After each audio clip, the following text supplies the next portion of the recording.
Hi, everybody. My name is Robert. I am a defense lawyer with the R&R Law Group, and we are a defense law firm. We're located in Scottsdale, and we have been in the news talking about photo radar defense tactics and photo radar enforcement programs all across Arizona. We've been on Channel 12, we've been on Let Joe Know, we've been in the Arizona Republic, and we've sort of become a little bit of an authority on how to defend these cameras. And so we get a lot of calls every week, probably 20 to 30 phone calls a week from people who have questions about what to do when they get one of these tickets in the mail.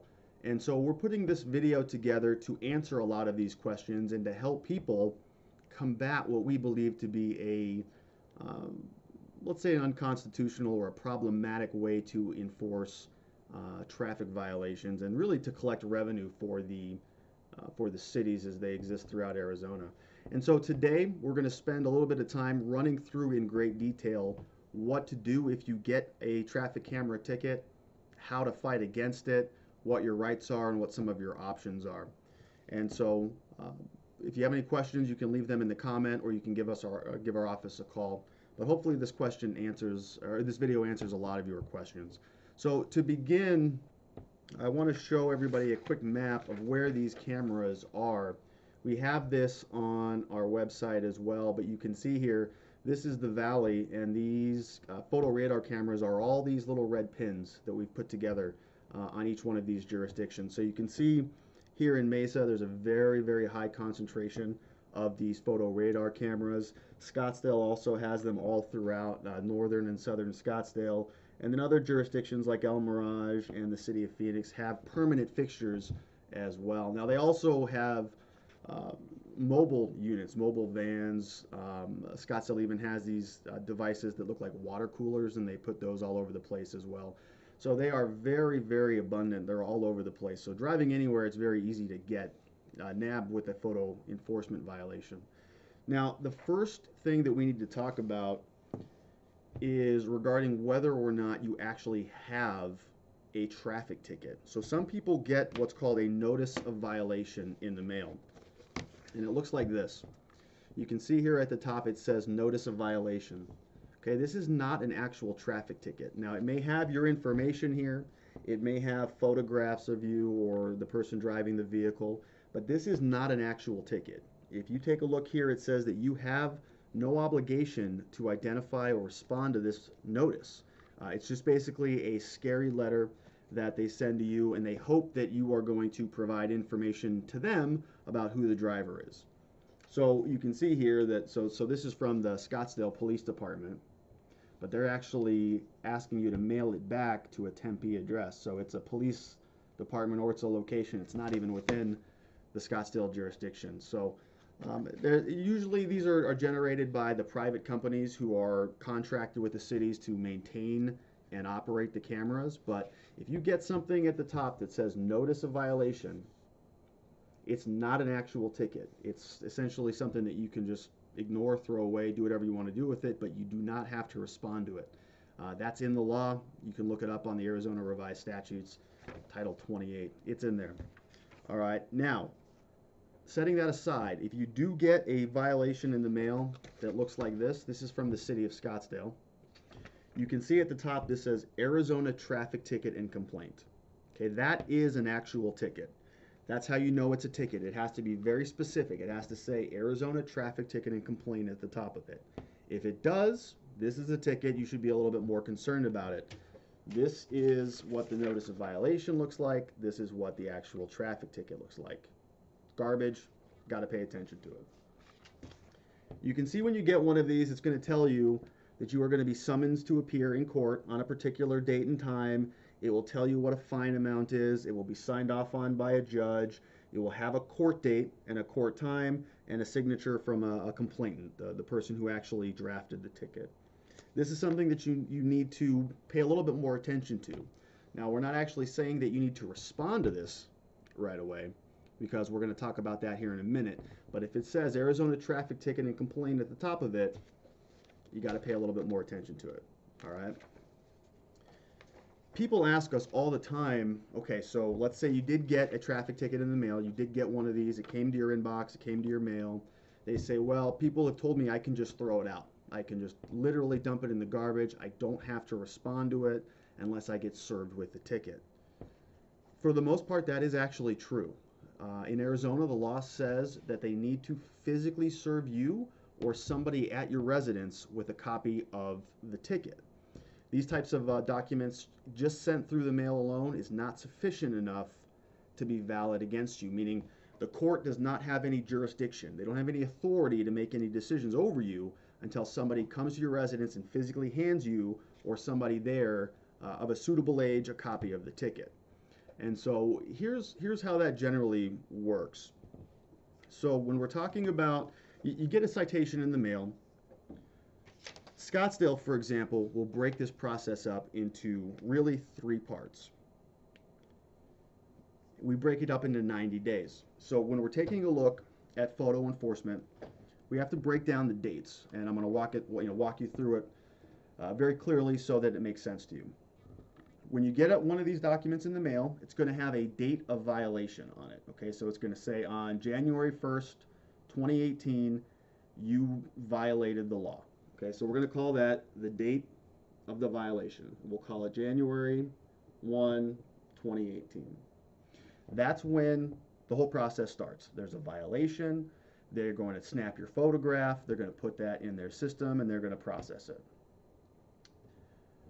What has to happen next is they actually have to file the ticket, meaning somebody has to look at the document, say that this is a sufficient violation, and then they need to file that with the court. So the police department, the traffic camera companies, they're going to take your picture, they're going to say a violation happened, and then they're going to have to turn that into the court. And that needs to be done within 60 days. So it needs to be filed within 60 days. Now, normally, they do it pretty quickly. It kind of depends on the jurisdiction, but the city of Scottsdale can be relatively quick. They can file it within about 10 days, sometimes 20 days. Other jurisdictions like Paradise Valley or El Mirage, they are very slow. So they may be pushing this timeline to about 50 to 55 days or so. As long as they get it within this 60 days, meaning as long as they file the ticket within 60 days from the violation, meaning they turn it into the court, that's okay. They can move forward with it. Now, once it is filed, they then have 90 days to actually serve you. So they'll mail it to you right away, but they have to have proper service within those 90 days. So from here, we have another 90-day window where they actually have to deliver the document to your residence. So service needs to be done within this time. Okay.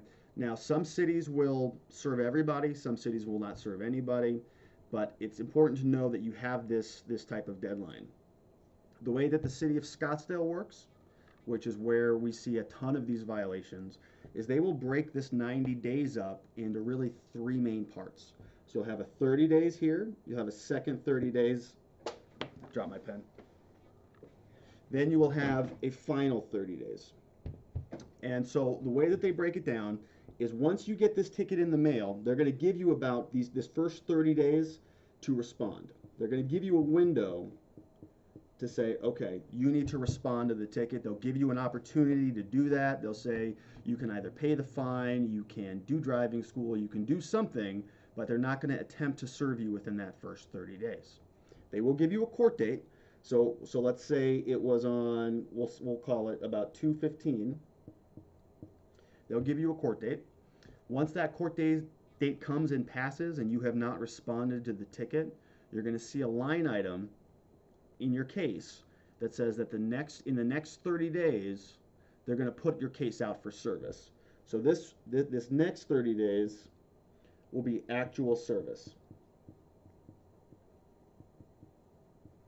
And this means that they're actually sending somebody to your residence to make an attempt to physically serve you in person with the ticket.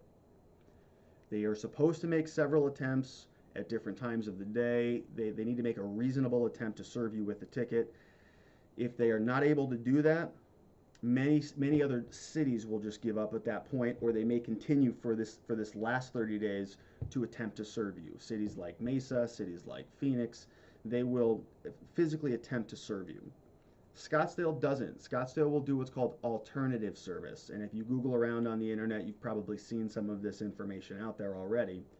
Alternative service means that once they've made a reasonable attempt here to try to serve you, they can get permission from the judge to do what's called alternative service. And that means that they can just simply come to your house, tape a copy to your garage door, your front door, and then mail you a copy via U.S. mail. One copy certified, one copy via regular first-class mail.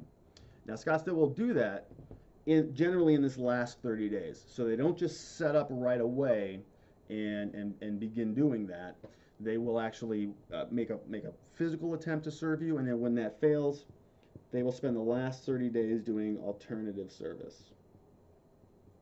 So if this ticket was actually filed sometime, say, on January 15th, you've got 90 days, so sometime around, 3 months later, so around April 15th. We normally will plug this into a calculator called Wolfram Alpha. Plug it in. We'll say January 15th plus 90 days or so will give you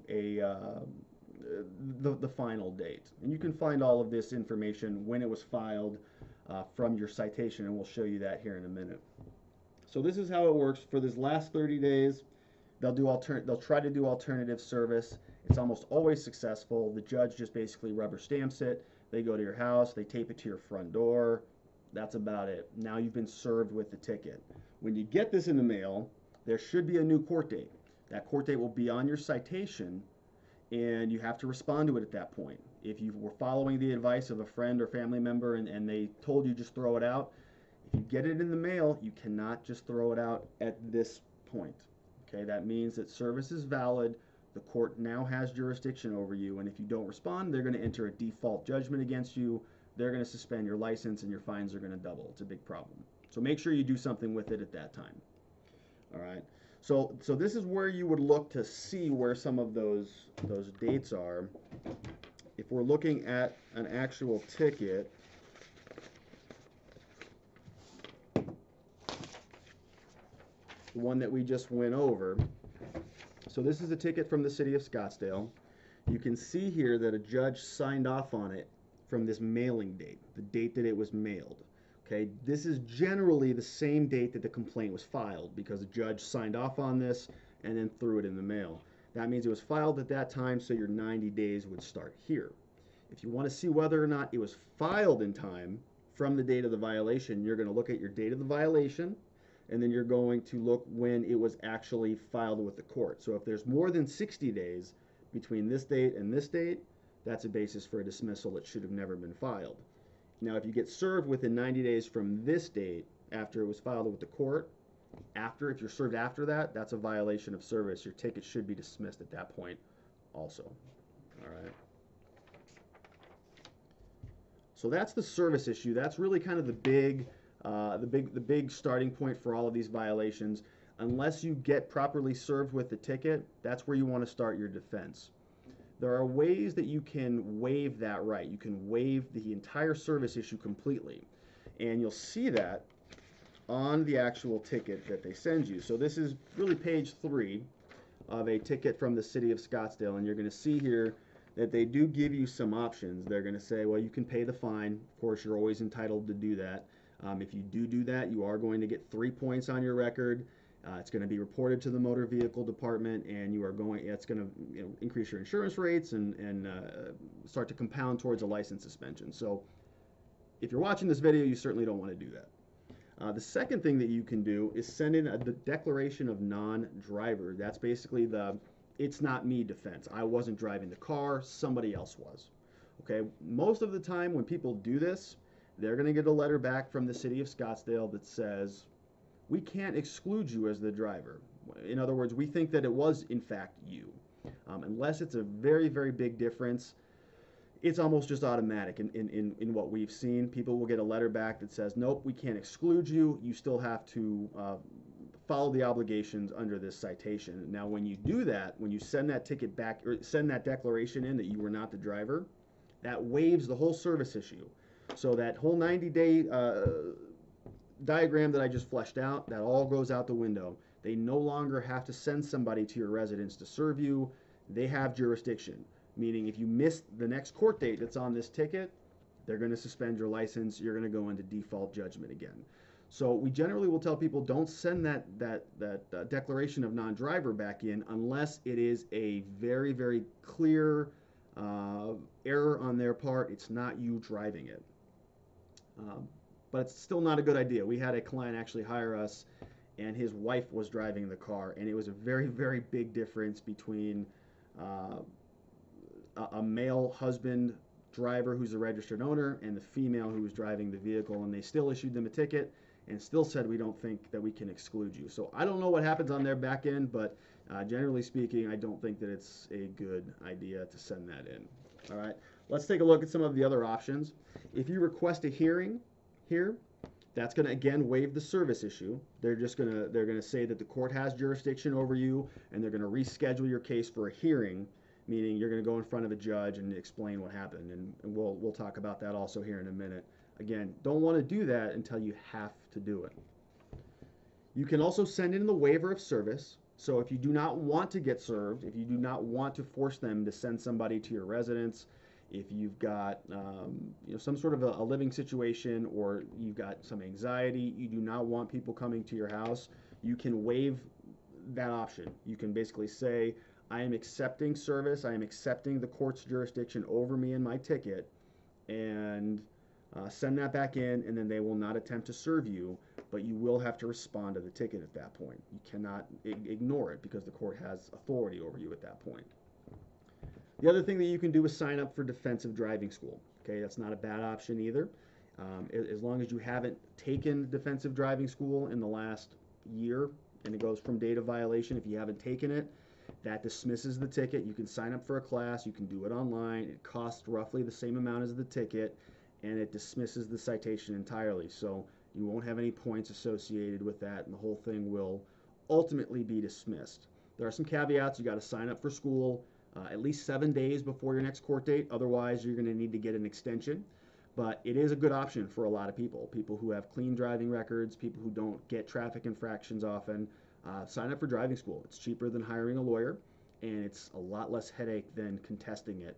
The class is very simple. You can do it online. It takes about 4 hours. All right. Now, if you do want to wait out service, meaning you get the ticket in the mail, say you're not eligible for driving school, or you do have multiple options, there are different cities and they have different sort of structures and policies on how they do these things. The city of Mesa, for example, they have a pretty robust photo radar program. These are all their cameras here.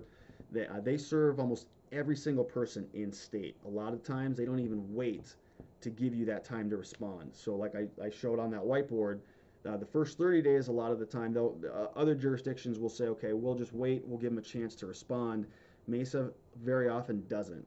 As soon as the court issues the ticket and sends it in the mail, a lot of time they'll hand it over to their process server and just say, go serve this guy if he's in state.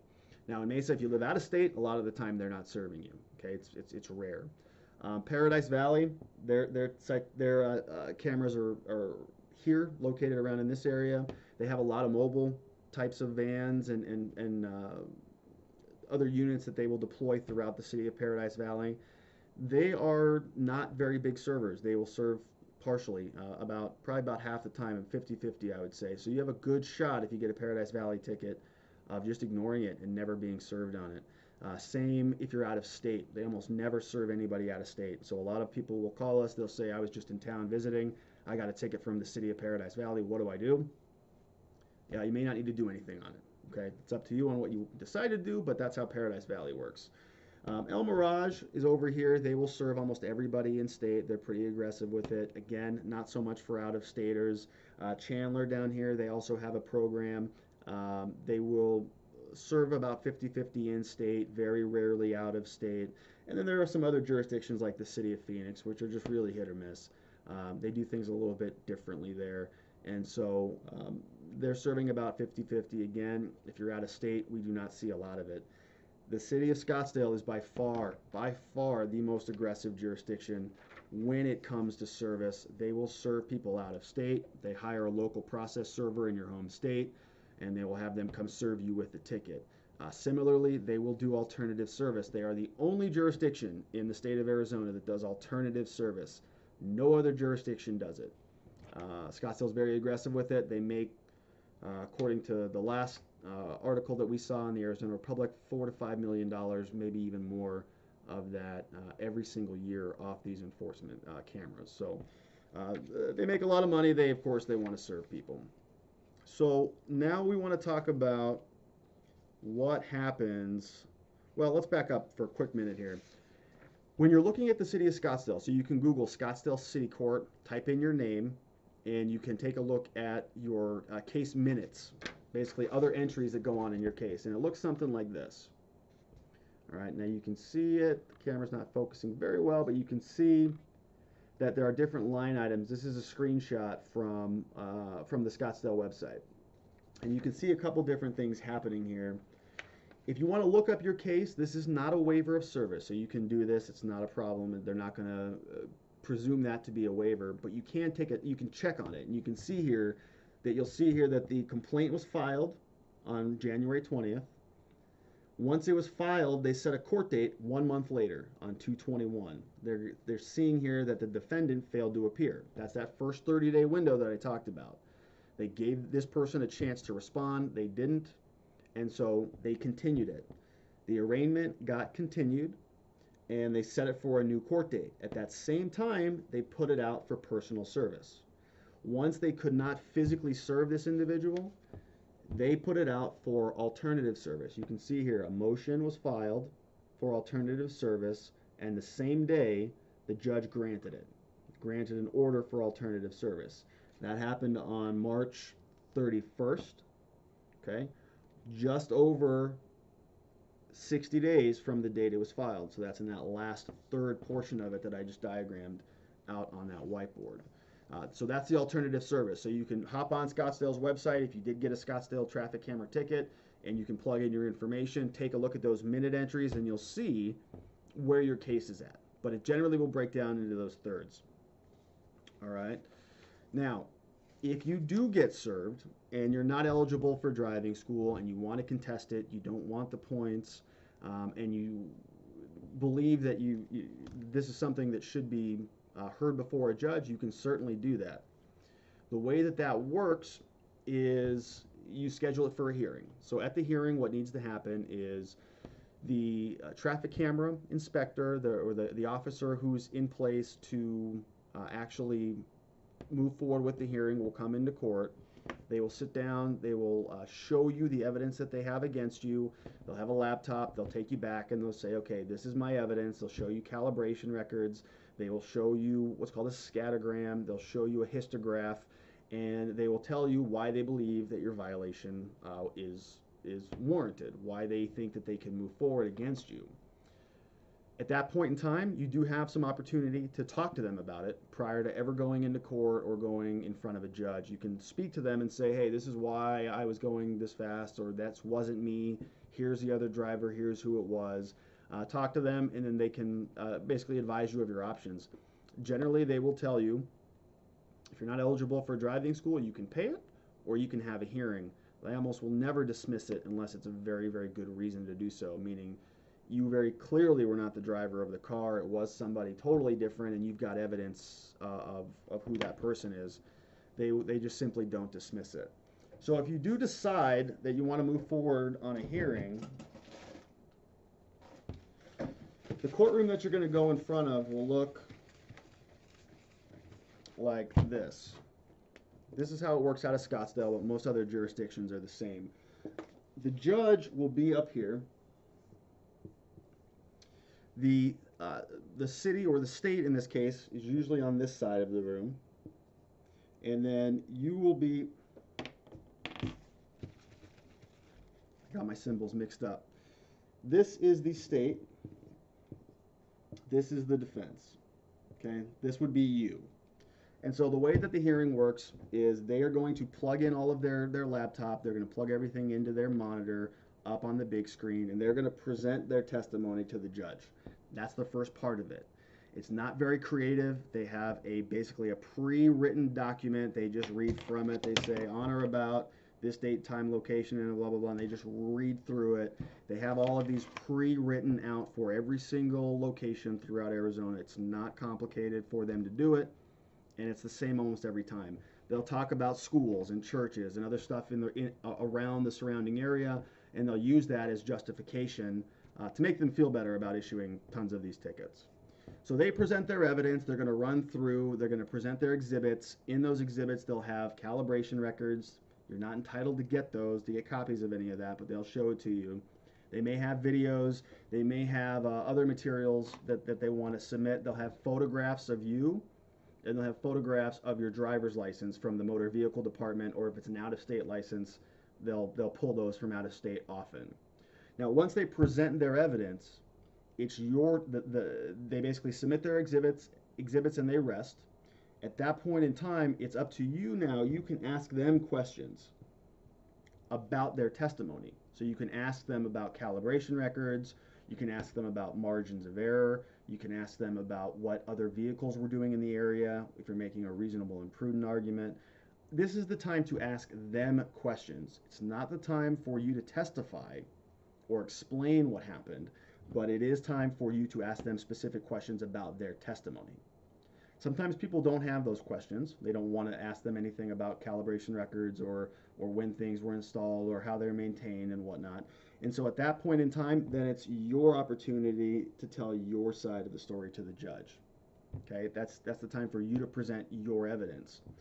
Now, when I go to court, or when our team goes to court and we see people testify on their own, one of the biggest mistakes that we see is people basically admitting to the offense but offering an excuse to it. So they'll say, yeah, I ran the red light, but it's only because of X, Y, and Z. It's only because of this guy was doing this, or that guy was doing that, or it was raining out or something. In other words, I did it, except I did it because of X reason.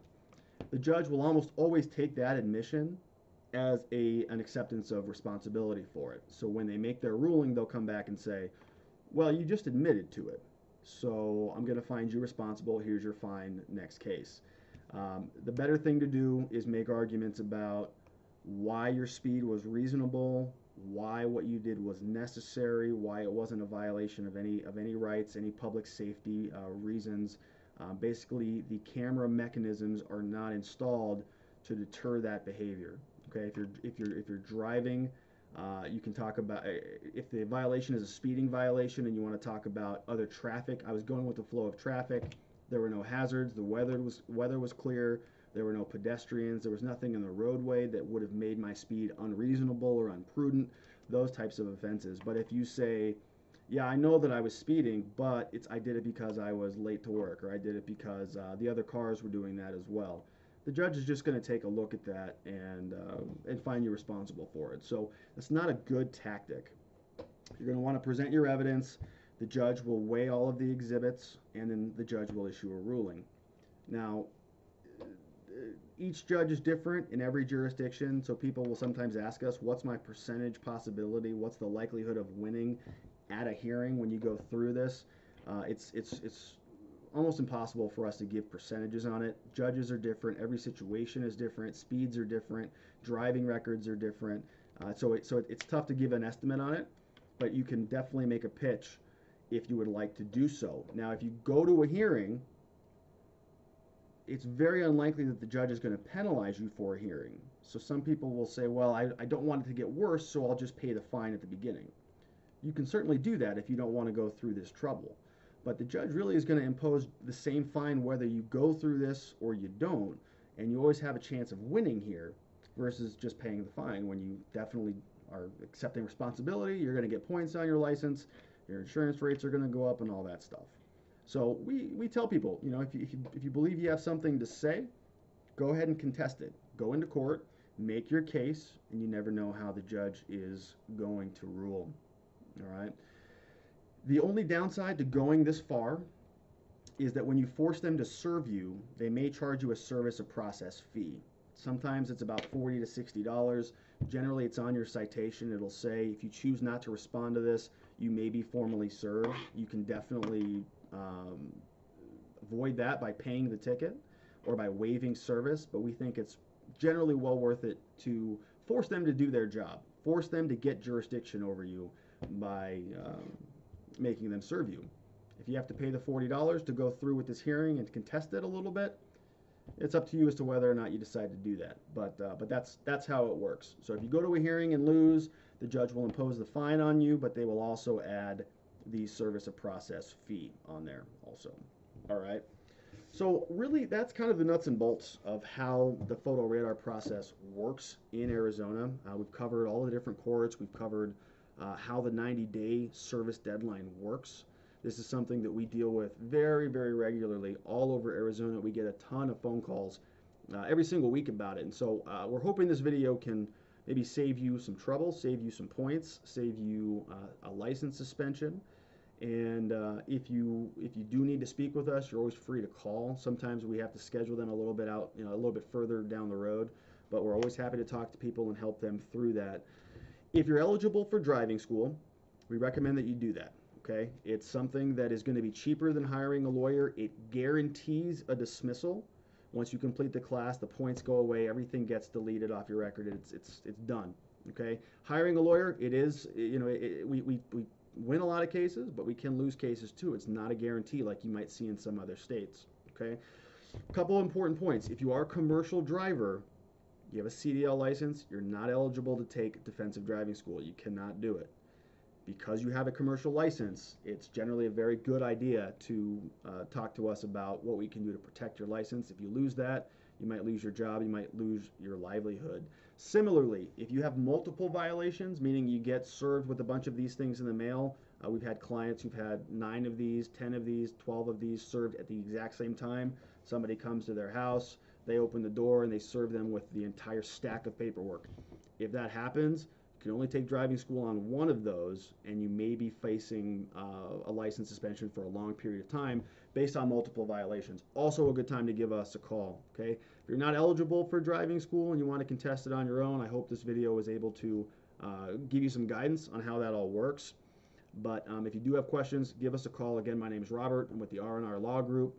We are defense attorneys. We're located in the city of Scottsdale. So safe driving out there, and best of luck.